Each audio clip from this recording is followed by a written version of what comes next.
Ballot বক্সে আসলে যে আনুষ্ঠানিকতা আছে ভোট দেওয়ার সেটি সম্পন্ন করছেন।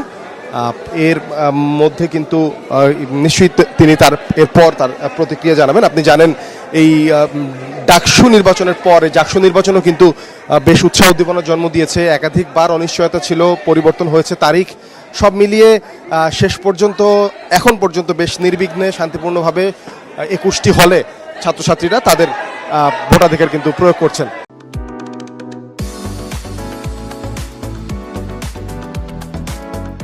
জাহাঙ্গীরনগর বিশ্ববিদ্যালয়ে জাকসু নির্বাচন অনুষ্ঠিত হতে যাচ্ছে।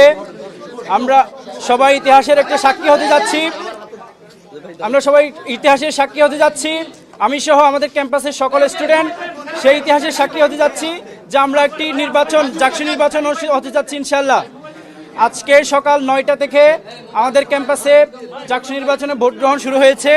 ইতিমধ্যে আপনারা লক্ষ্য করেছেন যে বিভিন্ন ভোট কেন্দ্রগুলোতে লাইন ধরে আমাদের ক্যাম্পাসের স্টুডেন্টরা ভোট দিচ্ছেন, কিন্তু তারপরেও আমরা বিভিন্ন জায়গায় বেশ কিছু অসঙ্গতি লক্ষ্য করছি। আমরা সে অসঙ্গতিগুলোর কথা যদি বলি, প্রথমেই আসে প্রাক্তন শিক্ষার্থীদের কথা।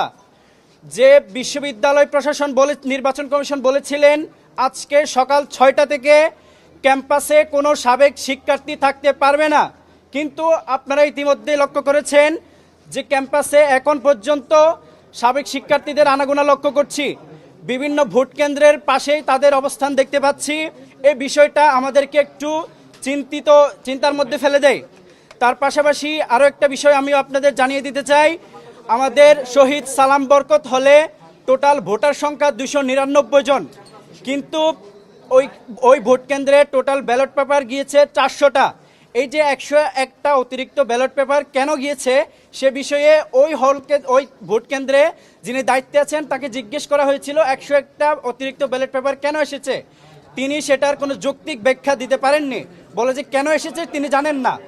এ হলো বিষয়। আমরা বিশ্ববিদ্যালয় প্রশাসন যেদিন ব্যালট পেপার ছাপিয়েছে ওই দিন আমরা খবর পেয়েছিলাম বিশ্ববিদ্যালয় প্রশাসন 10% অতিরিক্ত ব্যালট পেপার ছাপিয়েছে। আমরা ওই দিনই বিশ্ববিদ্যালয়ের যে নির্বাচন কমিশন আছে ওনাদের জানিয়েছিলাম যে 10% ব্যালট পেপার অতিরিক্ত কেন। ওনারা জবাব দিয়েছিলেন যে আসলে কিছু ব্যালট পেপার হয়তো নষ্ট হয়ে যেতে পারে, এই কারণে ওনারা যুক্তি দিয়েছিলেন। কিন্তু ওই দিন আমাদের সাথে বৈঠকের পরে সিদ্ধান্ত হয়েছিল কোনো ভোট কেন্দ্রে অতিরিক্ত কোনো ব্যালট পেপার যাবে না। কিন্তু আজকে যেহেতু শহীদ সালাম বরকত হলে 101টা অতিরিক্ত ব্যালট পেপার গিয়েছে, সে বিষয়টা আমাদেরকে একটু চিন্তার মধ্যে ফেলে দেয়। তার পাশাপাশি ডোপ টেস্টের একটা বিষয় ছিল, যেটা গতকাল রাতেও আমরা বিশ্ববিদ্যালয় প্রশাসনের কাছে আলোচনা করেছিলাম যে বিশ্ববিদ্যালয়ে যারা নির্বাচনে অংশগ্রহণ করছেন তাদের অবশ্যই ডোপ টেস্টের প্রয়োজন। সেজন্য বিশ্ববিদ্যালয় প্রশাসন ডোপ টেস্টের আয়োজন করেছিল, কিন্তু ডোপ টেস্টের রেজাল্ট এখন পর্যন্ত নির্বাচন কমিশন প্রকাশ করেনি এবং বলা হয়েছিল যারা ডোপ টেস্টে অংশগ্রহণ করবে না বা পার্টিসিপেট করবে না তাদের রেজাল্ট বাতিল হবে। কিন্তু এখন পর্যন্ত আমরা খবর পেয়েছি অনেকেই ডোপ টেস্টে অংশগ্রহণ করেনি, কিন্তু তাদের কোনো তালিকা বিশ্ববিদ্যালয় নির্বাচন কমিশন এখন পর্যন্ত প্রকাশ করেনি। তার পাশাপাশি আমরা যারা ডোপ টেস্টে অংশগ্রহণ করেছি তাদের যে রেজাল্ট পজিটিভ নাকি নেগেটিভ এ সংক্রান্ত কোনো তালিকা বিশ্ববিদ্যালয় নির্বাচন কমিশন দেয়নি। তার পাশাপাশি পুলিং এজেন্টের বিষয়ে বলি, পুলিং এজেন্টের বিষয়ে গতকাল রাতে সিদ্ধান্ত হয়েছিল যে বিশ্ববিদ্যালয় প্রশাসনকে ছিলাম অবশ্যই প্রত্যেকটা ভোট কেন্দ্রে পোলিং এজেন্টের প্রয়োজন আছে। সেই প্রেক্ষিতে গতকাল রাতে ইনস্ট্যান্ট সিদ্ধান্ত নিয়ে একটা প্রজ্ঞাপন জারি করা হয় যে অবশ্যই ভোট কেন্দ্রে পোলিং এজেন্ট রাখবেন।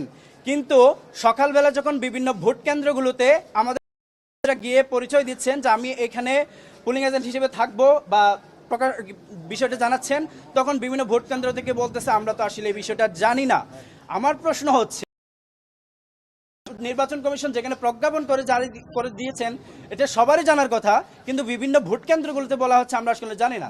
কিন্তু পরবর্তীতে বিষয়টা একটু ওই সমস্যাটা সমাধান হয়েছে। আমরা নির্বাচন কমিশনের সাথে কথা বলে আমাদের বিভিন্ন যে ভোট কেন্দ্রগুলো আছে সেগুলোতে আমরা পোলিং এজেন্ট বসিয়েছি। এ হলো নির্বাচনের সার্বিক পরিস্থিতি। আমি মনে করি যে অসঙ্গতিগুলো হচ্ছে, বিশ্ববিদ্যালয় প্রশাসন অতি দ্রুত এগুলোর বিরুদ্ধে অ্যাকশন নেবেন এবং যে সাবেক শিক্ষার্থীদের যে বিষয়টা বললাম এবং হচ্ছে যে ডোপ টেস্টের বিষয়গুলো অতি দ্রুত প্রকাশ করবেন এবং সাবেক শিক্ষার্থীদের বিষয়ে যে বিষয়টা বলা হয়েছিল যে আজকে সকাল 6টা থেকে শিক্ষার্থীদের পাওয়া যায় তাহলে অবশ্যই ফৌজদারি আইনে তার বিচার করা হবে। তো আজকে যে বেশ কয়েকজন সাবেক শিক্ষার্থীদের দেখার পরে আমি নির্বাচন কমিশনকে সরাসরি জানিয়েছি, কার্যত এখন পর্যন্ত নির্বাচন কমিশন কোনো ব্যবস্থা নেয়নি। আমরা ওই সময় বলেছি যে আমাদের ভাই যিনি গিয়েছেন উনি হচ্ছে পর্যবেক্ষক রাখার বিষয়ে তিনি সরাসরি কথা বলতে গিয়েছেন, বুঝতে পেরেছেন। কিন্তু তার পাশাপাশি যখন আমরা দেখতে পেয়েছি ছাত্রদলের বিভিন্ন নেতারা যারা ব্যালট বক্স যখন নিয়ে যাচ্ছে, ব্যালট বক্সের পেছনে পেছনে যাচ্ছে, তখন ক্যাম্পাসের একজন সাংবাদিক এটা একটু ভিডিও করছিলেন। ভিডিও করার কারণে ওই সাংবাদিককে জেরা করা হয় এবং ওই সাংবাদিকের মোবাইলের যে ভিডিও করা হয়েছিল সেটা ডিলিট করতে বাধ্য করা হয়। সাংবাদিককে একটু শঙ্কার মধ্যে রাখছেন যে আজ ওই সময় যে তার উপর যে আচরণটা করা হয়েছে যে উনি শঙ্কিত। তো এই বিষয়গুলো আসলে একটি অবাধ সুষ্ঠু নিরপেক্ষ নির্বাচন হওয়ার ক্ষেত্রে একটু আমাদের মধ্যে শঙ্কা তৈরি করে। তো যে বিষয়গুলো হয়েছে আমি মনে করি অতি দ্রুত বিশ্ববিদ্যালয় প্রশাসন সে বিষয়গুলোকে সলভ করবেন এবং আমাদের ক্যাম্পাসে দীর্ঘ নির্বাচন হতে যাচ্ছে, আমাদের বিশ্ববিদ্যালয় যে এত সুন্দর একটি নির্বাচন প্রত্যাশা করে সেটার ইতিহাসের সাক্ষী হতে যাচ্ছে। তো আমরা মনে করি নির্বাচন কমিশন অবশ্যই একটি অবাধ সুষ্ঠু নিরপেক্ষ নির্বাচন উপহার দিবে, আমরা সেই প্রত্যাশা রাখি। এবং যদি আমরা এভাবে একটি অবাধ সুষ্ঠু নিরপেক্ষ নির্বাচন উপহার পাই, ভয় ভীতি দেখাচ্ছেন আমাদের কারো কাছে। গতকাল রাতে নির্বাচন অফিসে গিয়েছিলেন, শুধু অবজারভার যে রাখা হবে কি হবে না, পুলিং এজেন্টের বিষয়ে কোনো সিদ্ধান্ত দিচ্ছে না নির্বাচন কমিশন, এই বিষয়ে কথা বলতে গিয়েছিলেন, এছাড়া আর কোনো কিছুই নয়।